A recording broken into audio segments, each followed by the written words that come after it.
You're a guest here, Mom. Stop acting like you own the place. His voice cut through the room like a blade, sharp and too loud. Claire flinched, my 8-year-old granddaughter, her small fingers gripping the doll in her hands a little tighter. She stood in the doorway watching.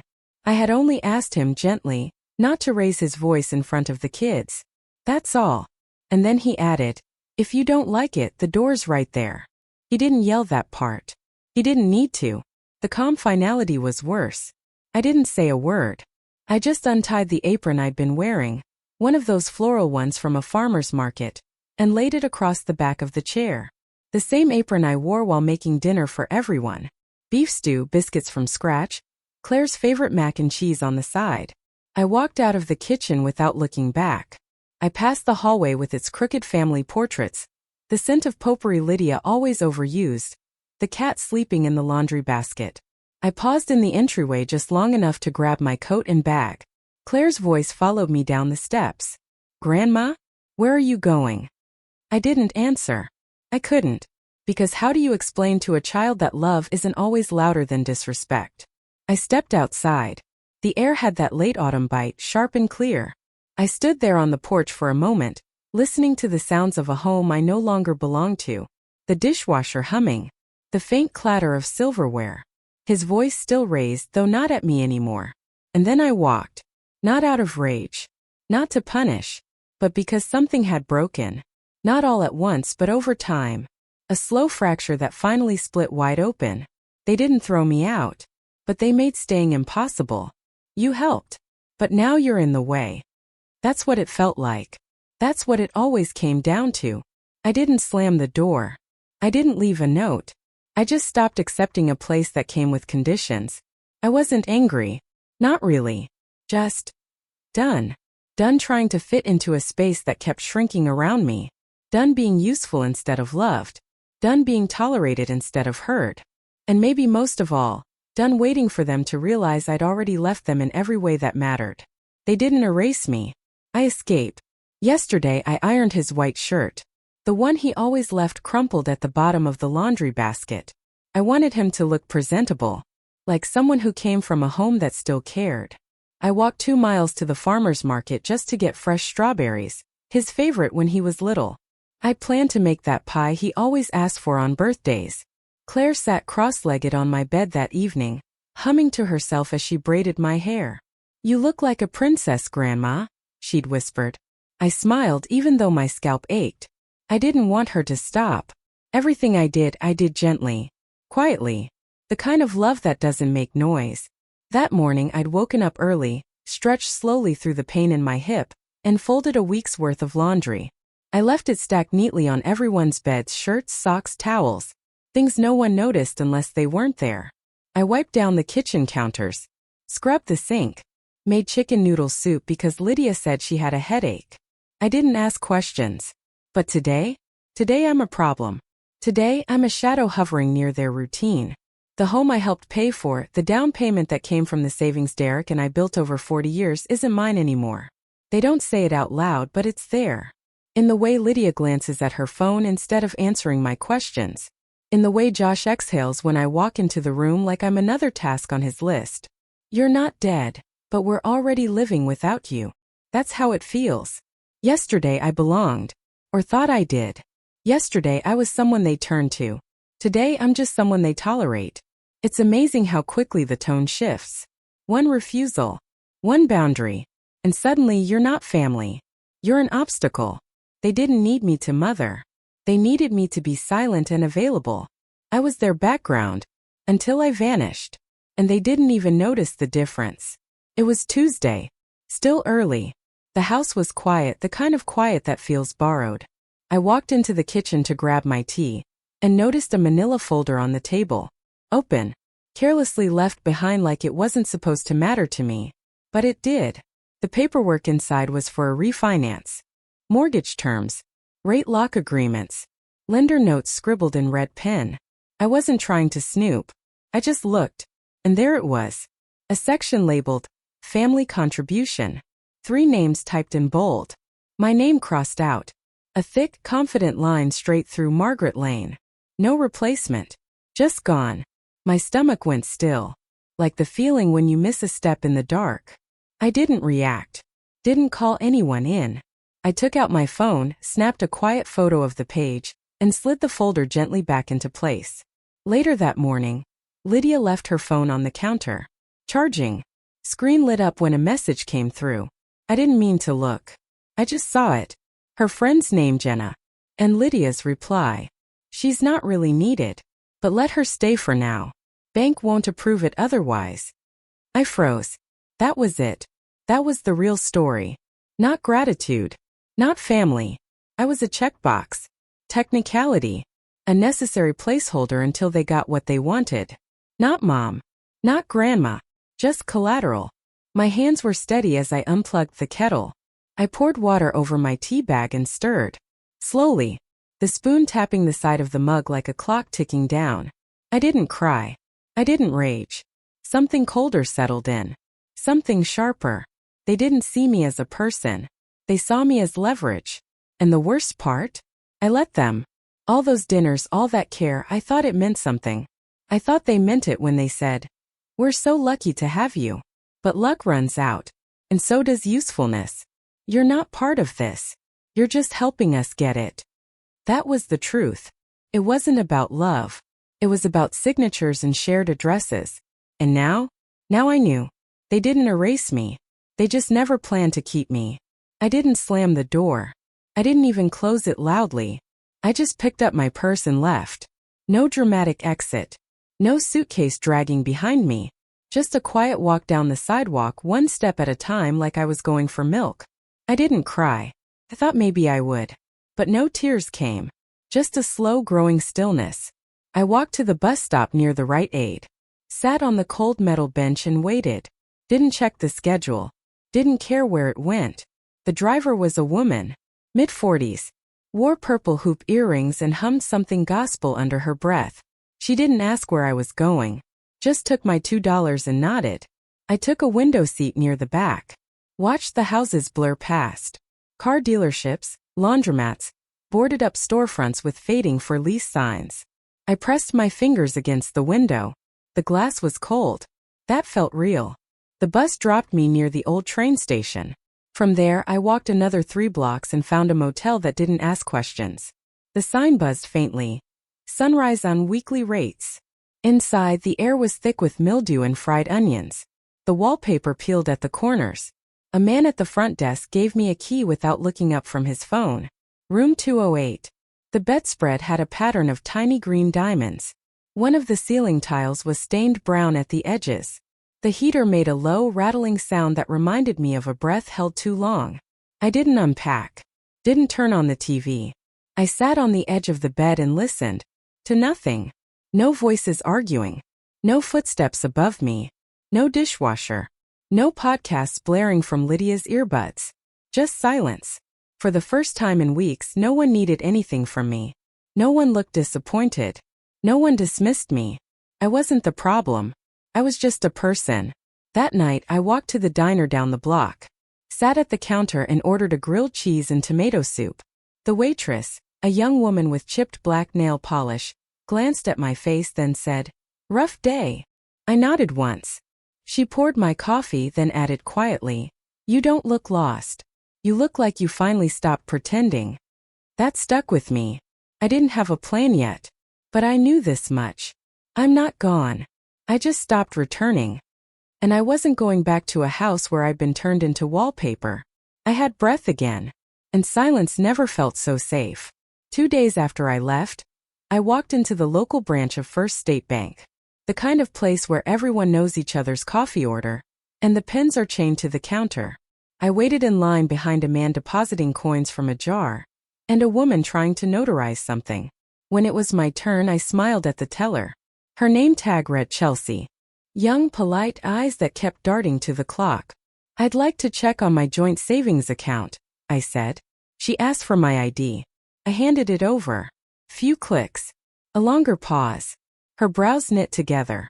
"I'm seeing that your name was recently removed from the active access list. The funds are under Joshua Lane only."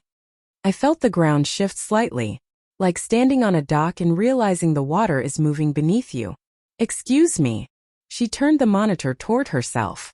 Looks like the authority was transferred via a durable power of attorney form. Executed 6 months ago. I remembered that day. The hospital room smelled like bleach and latex. My hands had trembled when I signed the paper. I just come out of surgery. Couldn't walk without help. Josh had brought it in, said it was temporary. Just to help manage things while you're recovering. I never thought to revisit it. I asked Chelsea to print the account activity. She hesitated, then obliged. 3 large transfers. Outbound. Dates lined up exactly with when the new mortgage was approved. I felt my mouth go dry. He hadn't just sidelined me. He'd used me. Legally. But here's the twist. I still had the original notarized revocation from last month. After I overheard Lydia joking with her sister on the phone, something about Mom's money being safer in our hands, I went straight to my lawyer. Just in case. We'd filed the revocation. Signed, stamped, sealed. I pulled out my copy and laid it flat on the counter. Chelsea blinked. Let me get the manager. 10 minutes later, the branch manager came out. Older man, gray at the temples, called me ma'am like he meant it. He reviewed the papers. His face changed. This revocation supersedes the previous POA, he said slowly. We'll need to initiate a freeze pending legal clarification. I nodded. Do you want to notify your son? No, I said, rising. Let him find out like I did. Quietly. As I walked out of the bank, a line surfaced in my mind. I didn't forgive. I just cut the cord. And this time the silence wasn't surrender. It was a beginning. I took the early bus to the attorney's office. The receptionist offered me coffee, which I declined. My stomach was tight, my hands steady. I wasn't here for comfort. Mr. Edwards, my lawyer, had a tidy desk and the kind of voice people trust. He wore suspenders and always smelled faintly of pipe tobacco. He looked over the documents I'd brought, the bank statements, the revocation form, the copies of the mortgage transfer. He nodded, slow and deliberate.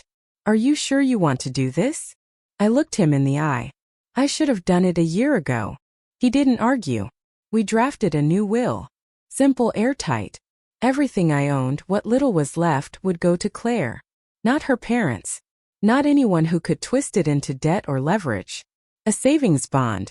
A storage unit in Ohio with old photographs and my mother's china. Some stocks from my late husband's pension. It wasn't much. But it was mine. I signed the paperwork. Page after page. My name written clearly with no hesitation. Afterward, I walked straight to the bank. Withdrew the remaining balance. What was left of the down payment they hadn't touched. I folded the bills into a money pouch I'd sewn myself years ago. From there I walked to the station. Not the one near the motel. The old one, Maple Junction. Fewer people. Fewer questions. I bought a one-way ticket to the town I hadn't seen in 30 years. The one where I'd grown up. The one with the bakery on Main Street and the lake with the broken pier. The clerk at the ticket counter looked at me twice. Just one. I nodded. He handed me the stub and said, most people your age travel with someone. I gave him a smile that didn't quite reach my eyes. Not anymore. Outside, I sat on a bench beneath a cracked clock. The wind picked up, tugging at my coat, whispering of rain. I took out my phone. Stared at the screen for a moment. Messages unread. Josh. Lydia. Missed calls. Voicemails. Claire's name blinked once. Just once. I held the phone in my hand. Then turned it off. Not muted. Not silenced. Powered down. I dropped it into the station trash can without ceremony. This wasn't a protest. It was a departure. I didn't need to announce it. People who don't notice your presence don't deserve a warning about your absence. I wasn't dramatic. I was deliberate. Let them guess where I went.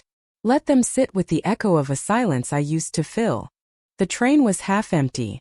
A few business types in pressed shirts, an older couple quietly sharing trail mix, and a teenager with earbuds staring out the window like the world had let him down too soon. I took a window seat in the middle of the car. Laid my coat across the next chair. Didn't feel like sharing. The rhythm of the rails calmed something in me. A steady mechanical heartbeat.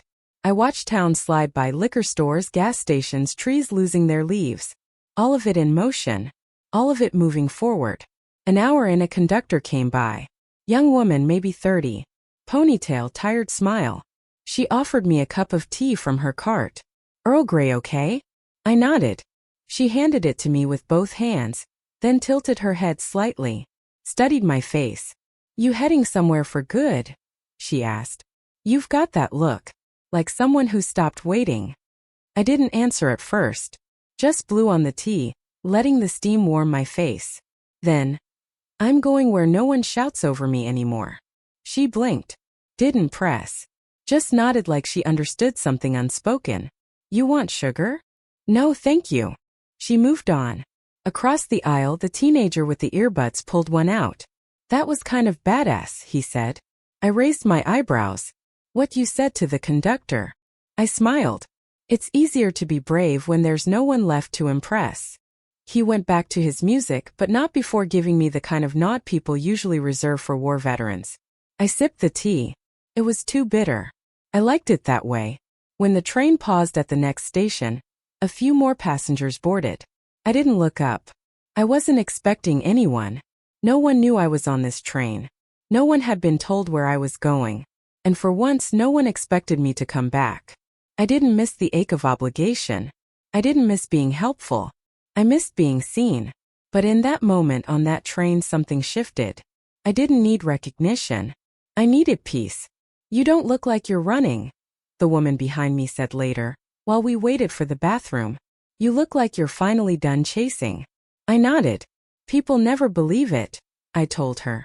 But silence isn't empty. It's full of every word I won't waste again. She smiled. Good for you. It wasn't good. Not yet. But it was quiet. And that was a start. The call started that night. Unknown number, but I knew it was him. Josh never leaves voicemails. He just calls over and over like presence alone should earn forgiveness. Then came the text. First just my name. Then call me. Then, Claire's asking for you. I read them all. Didn't reply. By the third day he sent a photo. A pot. Empty. The inside still lined with a film of broth. Underneath. She asked where the soup went. No apology. Just expectation. It was never about me. It was about what I provided. I waited. Let the phone buzz twice more. Then I wrote back. One sentence. It's where people listen, not where they shout. Nothing after that. No more photos. No more guilt-drenched texts. Just silence. But this time it wasn't the silence of being ignored. It was the silence of being free. I walked down to the corner cafe near my new apartment. Small town, slow rhythm. Regulars with newspapers and tired hands. The barista, mid-50s, long gray braid, asked what I'd like. Just coffee. Black. She studied me for a second too long. Then said, You look like someone who's done pretending they're okay. I didn't flinch. I'm not pretending anymore, I said. She nodded once. Good. Pretending's exhausting. I took my cup and sat near the window. Outside, an older couple fed pigeons. A school bus passed. Normal. That word had changed meaning for me. Normal used to mean biting my tongue. Cooking meals for people who couldn't say thank you. Letting my name get erased from legal forms. Smiling through insults packaged as advice. Now it meant quiet mornings. Hot coffee. A name that still belonged to me. Josh didn't try again for 2 days. Then finally a voicemail. I'm sorry, he said, voice low, like he was afraid someone might hear him mean it. We didn't handle it right. Claire misses you. We all do. I listened to it twice. Then deleted it. I didn't need words that only came after absence. Now you know what silence sounds like from someone who always showed up. That was the only message that mattered. Not spoken. Not sent. Just lived. I got the letter a week later. Certified mail. My name typed in bold on the envelope. His lawyer's name printed in the top left corner. It wasn't long. Just a single-page demand for restoration of funds wrongfully withdrawn from a shared account. They wanted the money back. I read it 3 times. Not because I didn't understand, but because the audacity needed time to settle in. He thought I'd panic. Thought I'd fold. Thought I was still the woman who said okay to keep the peace. But he was too late. Everything had already been filed. Every withdrawal documented. Every authorization revoked through channels he didn't bother to learn existed. I took the envelope to Mr. Edwards, who smiled without showing teeth. "They're bluffing," he said, flipping the page like it was a grocery list. "Let me handle it." He sent the reply the next morning. All funds withdrawn were under the sole authority of Margaret Lane, per revocation of prior POA dated and notarized on file. All actions were legal and final. Final. That word held weight. The next time I walked into a bank, the teller didn't recognize me. And I liked it that way. I was no longer attached to any of Josh's accounts. No more co-signed anything. No lingering legal ties. In the system, I was listed as former guarantor. A phrase that sounded clinical, but to me it felt holy. He couldn't use my name anymore. He couldn't promise things in my absence. He couldn't attach me to debts disguised as favors. And more than that, he couldn't reach me. Not with threats. Not with guilt. Not with Claire's voice used as a key. He tried to turn me into leverage. But I'd become a lock he didn't have the code to anymore. I wasn't hiding. I was just out of reach. And no one knew how far I'd already gone. He built the house on my foundation, but forgot that foundations can walk away. That morning I baked a pie. The kitchen was small. Barely enough room to turn without bumping into something, but it was mine. The window above the sink looked out onto a quiet garden. A rusted fence, a patch of overgrown lavender, a bird bath someone once painted blue. The oven hummed. My hands moved on their own muscle memory from years of repeating the same recipe. Flour on my apron. Butter under my nails. The scent of cinnamon and baked sugar rising slow and warm. There was no rush. No one asking what time dinner would be ready. No one shouting over the sound of boiling pots. No one calling me Mom with a tone that meant maid. Just me. And a pie I was baking because I wanted to. Not because someone expected it. The clock ticked soft and steady. I boiled water for tea. Poured it into the chipped mug with the sunflower on it. The one I found in a thrift store and liked for no reason. I sat at the table. Watched the steam rise. Then my phone vibrated, my new one. The number was clean. No missed calls, no guilt in the inbox. Just one new message. "Claire. Where are you, Grandma? I miss you." I closed my eyes. Let her words sit in my chest for a minute. Then I typed. "I'm where silence isn't a threat, it's a choice." I hit send. Didn't wait for a reply. She would understand one day. Not now. Not yet. But one day when the world made her feel like she owed it her softness, she'd remember. I wasn't angry. I wasn't bitter. I was done trying to be welcome where I was only useful. Some people vanish in rage. I vanished in clarity. And the quiet that followed me wasn't lonely. It was sacred. I wasn't erased. I escaped. I reached for a plate. Cut a slice of pie. Poured more tea. And for the first time in years I didn't flinch at the sound of my own breath. I was still here. Just not where they left me. Sometimes love means stopping the explanation. Sometimes it's the silence that saves you. What would you have done in my place? If the story hit you, leave a like. And don't forget to subscribe. It only gets stronger from here.